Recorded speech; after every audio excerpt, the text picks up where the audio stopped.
Hey guys, so in today's video I'm quickly going to show you how to turn on slow mode for your Discord server's channels. So let's get started.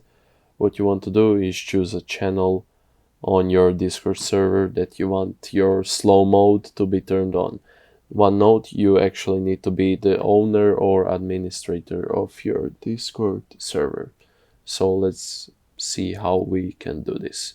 What you need to do is choose a channel, click on edit channel, and now you have this slow mode.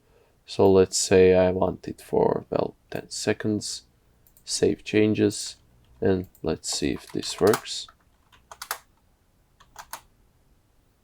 Oh yeah, slow mode is enabled, but I am immune to it. As you can see, it's probably because I am actually the owner of this server, and I'm pretty sure that administrators are also immune to this, but I may be wrong.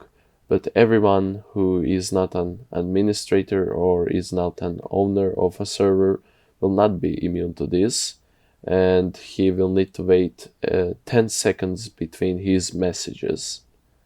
So let me just turn this off. And yeah guys, so I hope this video helped you. If it did, leave a like. If you have any questions, feel free to ask down below in the comment section. And if you want more videos just like this, subscribe. Anyhow guys, have a nice day.